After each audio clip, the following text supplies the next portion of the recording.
Bonjour, on s'intéresse aujourd'hui à la deuxième partie de la leçon, le réseau électrique triphasé. On va voir les puissances mises en jeu, puissance en monophasé, puissance en triphasé, mesure des puissances en triphasé, méthode d'un seul wattmètre, méthode de 2 wattmètres, mesure de la puissance apparente, et enfin, on va faire des applications. Puissance mise en jeu. Puissance en monophasé. Pour un récepteur monophasé, on a son montage. C'est une impédance Z soumise à une tension V parcourue par un courant J. La loi d'Ohm donne V égale Z fois J. Il y a un déphasage entre le courant J et la tension V qu'on note par phi. Donc phi, déphasage entre J et V. Puissance mise en jeu.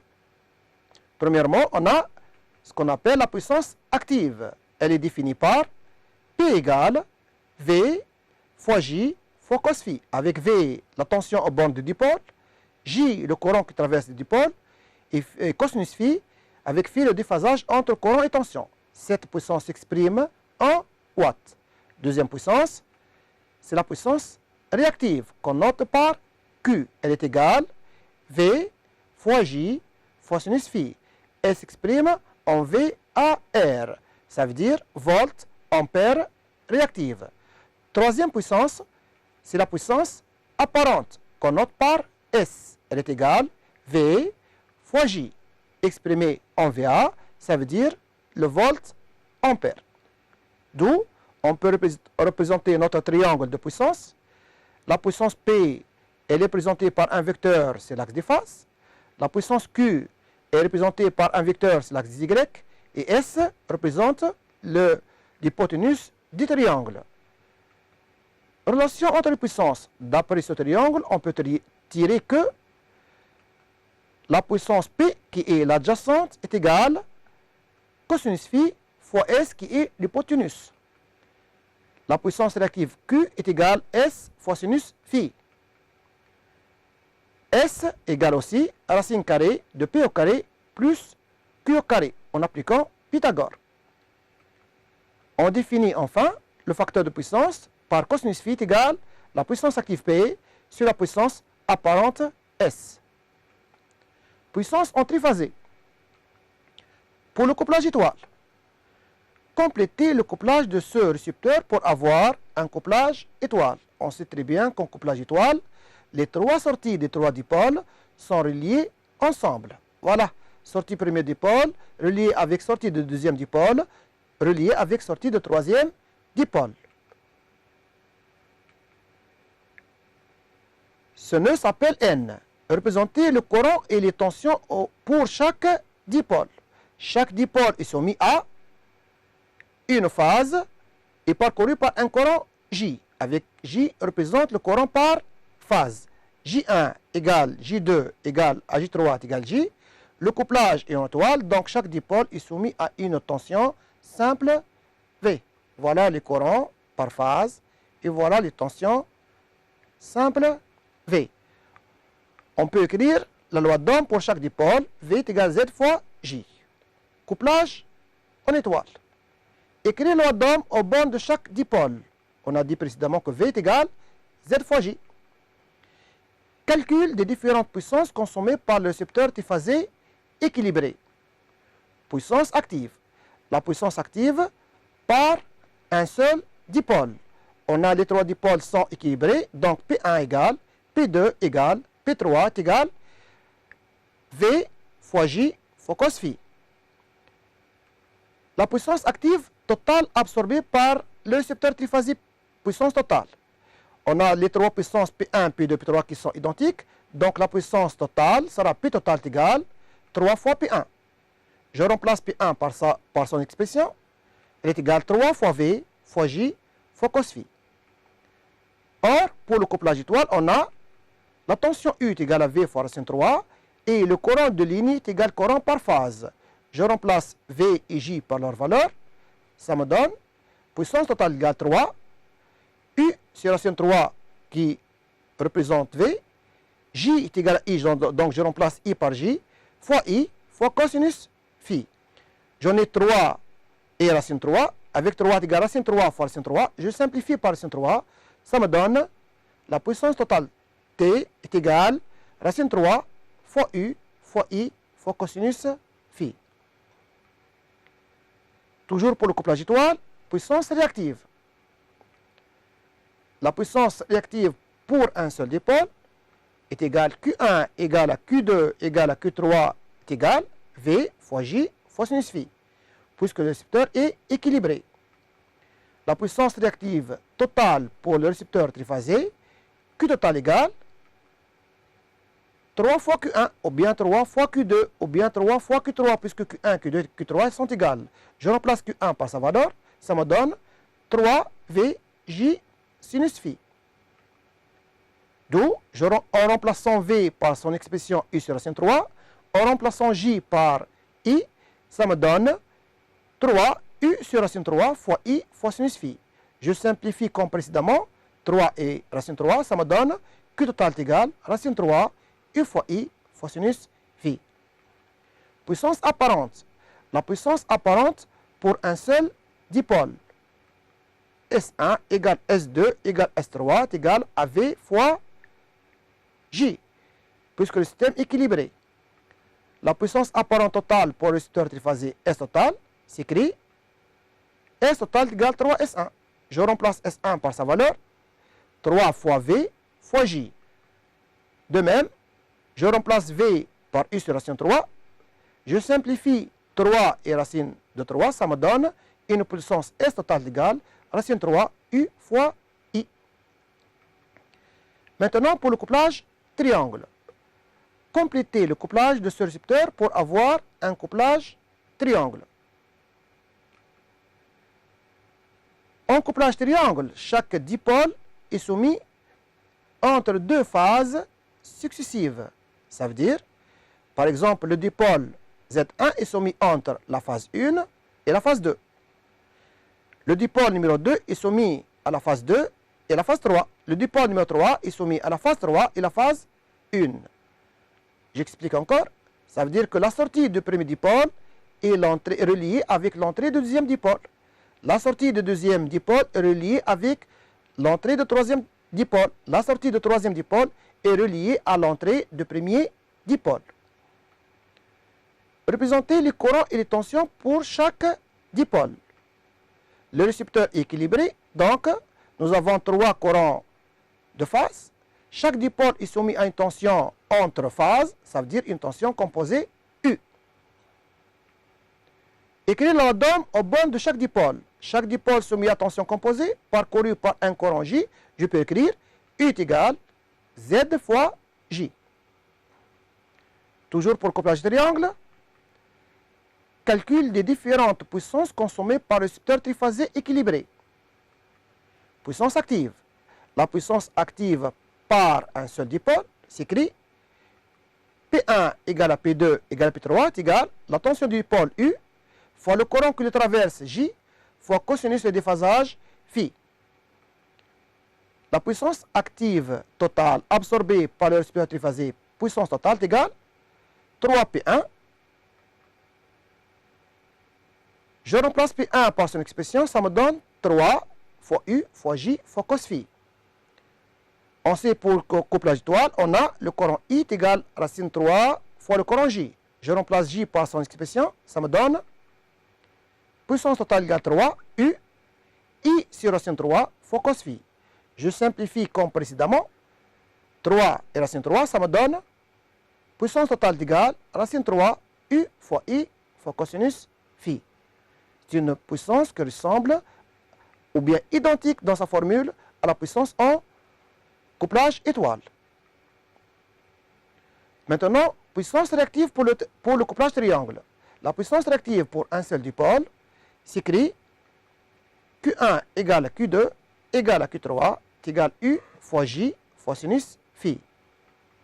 La puissance réactive totale pour le récepteur triphasé, Q total est égal, puisque le récepteur est équilibré, Q total est égal 3Q1 est égal, je remplace Q1 par sa valeur, 3U fois J fois sinus phi.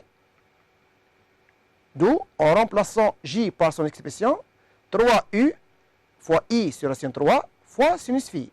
Je simplifie toujours 3 et racine 3, ça me donne Q total égale racine 3 U fois I fois sinus phi. Puissance apparente. La puissance apparente pour un seul dipôle, S1 égale S2 égale S3. Toujours, nous avons le système est équilibré, est égal U fois J. La puissance apparente totale pour le récepteur triphasé, S total égale 3S1 égale 3U fois J. J'ai remplacé S1 par sa valeur. De même, en remplaçant J par son expression, ça me donne 3 fois U fois I sur 103. Je fais une simplification. Ça me donne S total égale racine 3 U fois I. Faisons une récapitulation maintenant pour le découplage. On sait très bien que nous avons que deux couplages. Un couplage étoile et un couplage triangle. Premièrement, montage. Voilà les deux montages. Pour le couplage étoile, on a un seul nœud qui représente la sortie de trois dipôles qui sont reliés ensemble.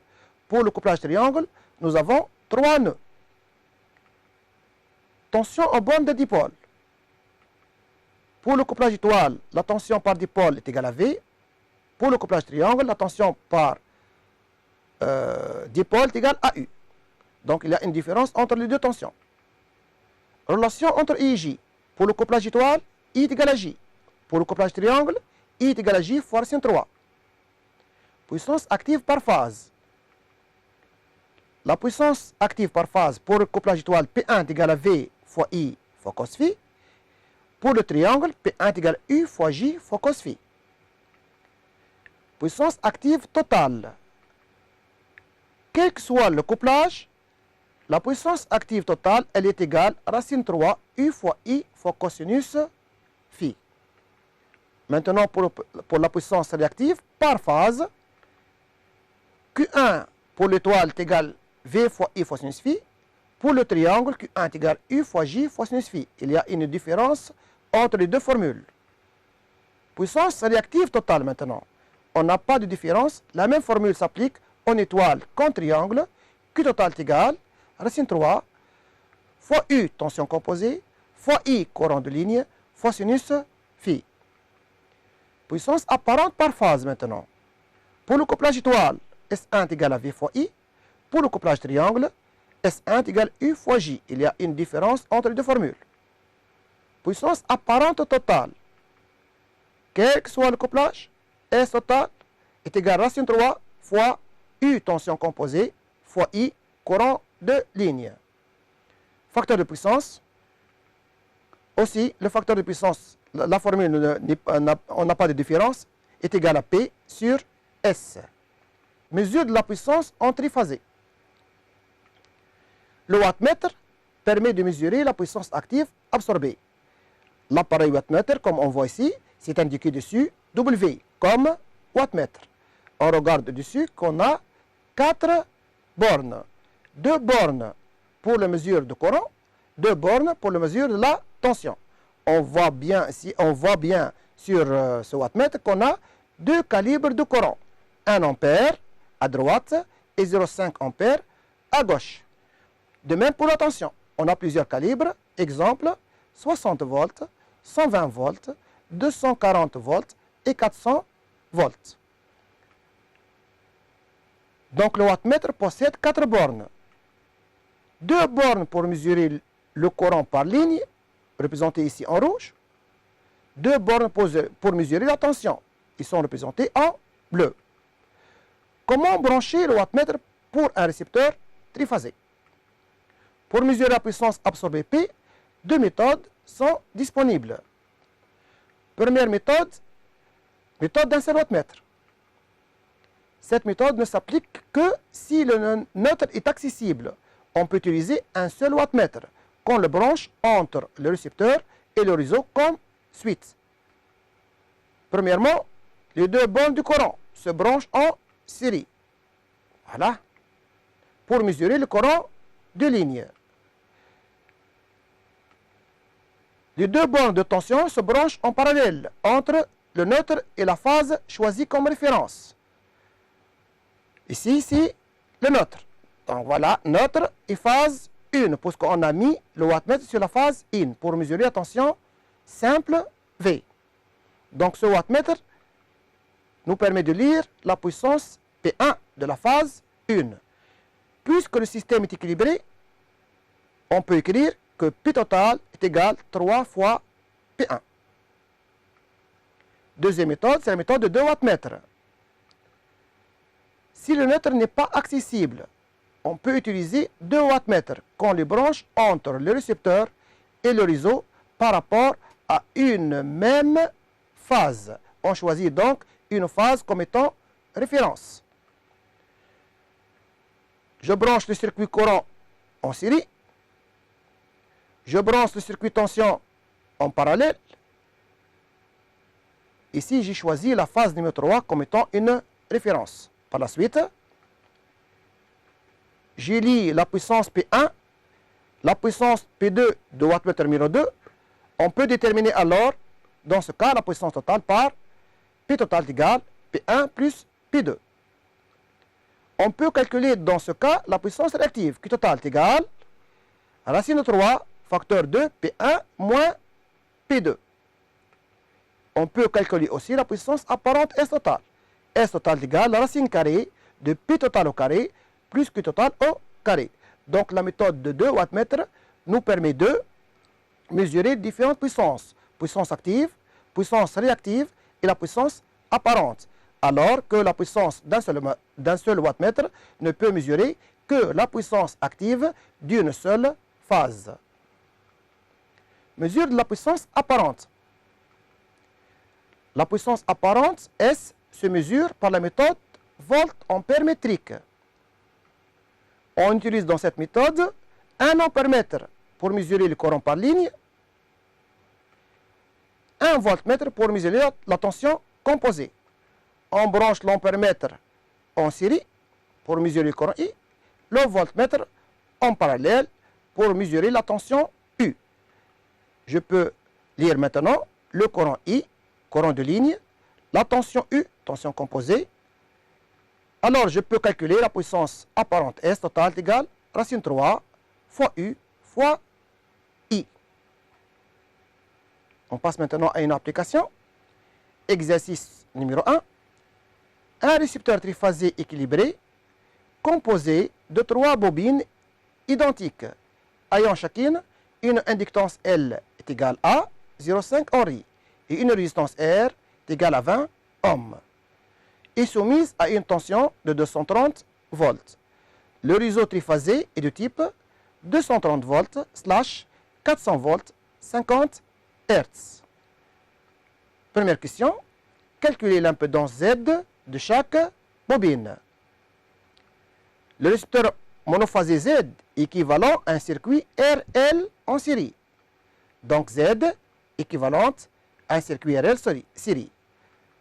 Le diagramme de Fresnel pour le circuit RL est le suivant. Donc R est représenté par un vecteur sur l'axe des faces. L est représenté par un vecteur d'impédance L oméga sur l'axe des Y. Et Z représente l'hypoténuse du triangle. Z l'hypoténuse, donc je peux écrire Z égale racine carrée de R au carré plus L oméga, le tout au carré. Je remplace R par sa valeur, 20 ohms. Je remplace L par sa valeur 0,5 Henry. Oméga 2pi fois 50, ça me donne une valeur de 158,347 ohms. À partir du triangle d'impédance, calculer le facteur de puissance. On a dit précédemment que le facteur de puissance s'appelle cos phi. Donc cosinus phi est égal à combien? Est égal l'adjacente sur l'hypoténuse. Donc R sur Z. Je remplace R par sa valeur 20, Z par sa valeur 158,34. Ça me donne un cos phi égal 0,126. Troisièmement, petit a, quel est le couplage de ce récepteur? Chaque bobine est soumise à une tension égale à la tension simple du réseau. Donc le couplage des 3 bobines est un couplage étoile. Faire le schéma du couplage en précisant les tensions et les courants. Donc, premièrement, on va commencer par faire le couplage. Un couplage étoile, ça veut dire relier les trois sorties des trois bobines ensemble. Voilà. Les trois bobines, leurs sorties sont reliées ensemble. Je vais représenter ce couplage par N, qui représente le neutre. Le premier dipôle est soumis à la phase 1 et le neutre. Deuxième dipôle à la phase 2 et le neutre. Troisième dipôle à la phase 3 et le neutre. Chaque dipôle est soumis à une tension entre neutre et phase. Donc, il est soumis à une tension simple V. Et parcouru par un courant I égale au courant par phase. I égale à J. Calculer le courant par phase. On a en couplage étoile, la tension simple V est égale à l'impédance Z du dipôle fois le courant J. Ce qui implique J est égal V sur Z.